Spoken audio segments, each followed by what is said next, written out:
Mr. Gibson. Thank you.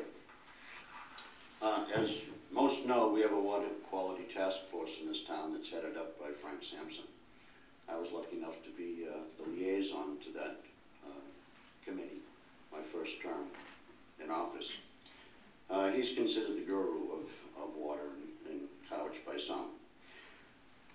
During those early years that I spent with Frank, I helped play a major role in the Long Pond mitigation plan that was adapted.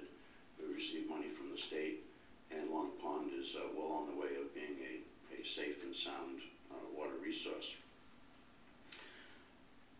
In '02, when we had goals and ideas of the selectmen, one of the items I put down on my list was sewering.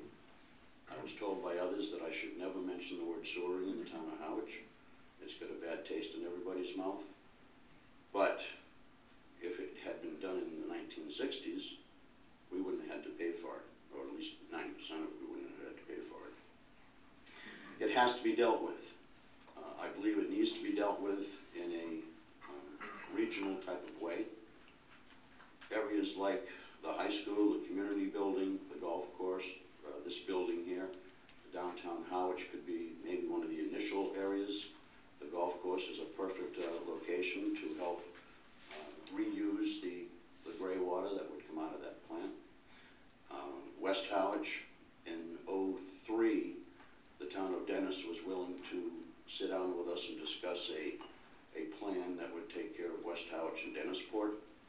I imagine they're still willing to do that if Frank hasn't pursued that on his own, or with the Quality Task Force. Okay. I'm not up to date on that. Howardsport would be another important area to have a regional plant. As you all know, there's many restaurants that have huge water use. There's many accommodations, locations down there. And it's also the last stop of the groundwater flow before it hits our harbors. And if you get down to the harbors at all, in the summer and late summer, you'll notice all the lettuce that's down there. It kills the shellfish. It kills the greenery that grows around the harbor. And we're rapidly coming to the point where we're going to have dead harbors for shellfish and other uses. The Howardsport Golf Course, I was walked through the golf course by one of the principals back in my first term, and he said they would be more than willing to discuss with the town to be in the area to take the effluent from a treatment plant that might be housed somewhere, even possibly on their property. I'm glad Linda brought up the windmills.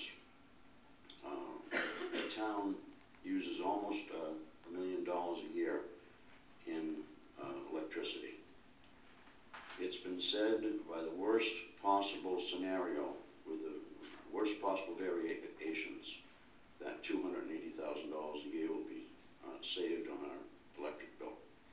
It doesn't go to some major company. It doesn't go outside the town. 89% of those dollars are used right in this town. The other 11% go to the other towns that are part of the co-op. In a average set of variations, we would get at least $500,000 to $700,000 a year out of the two windmills that are proposed, the turbines.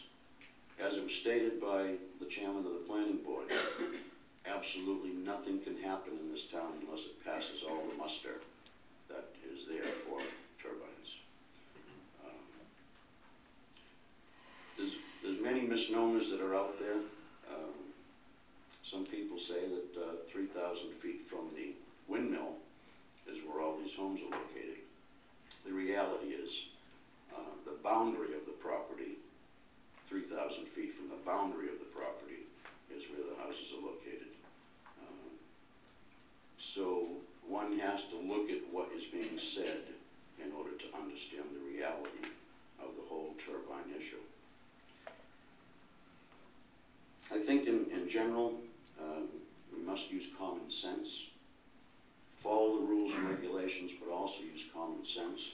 It doesn't take much to understand that if something bad is put into the water up near Route 6, that travels 1 foot per year towards the harbors.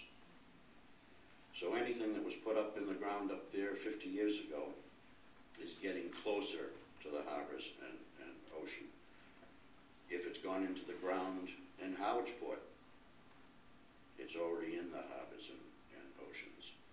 It's a fact of life, especially on Cape Cod in this sandy soil. Whatever goes into the earth travels. Tidal Vs weren't meant to be put in the ground and left alone. All Tidal Vs are supposed to be pumped once every 3 years. If you ask most people have never had their Tidal V pumped, and all of that effluent goes right into the groundwater. Tidal Vs do not work unless they get pumped every 3 years. So there are a lot of sensible issues that need to be dealt with. People need to be educated.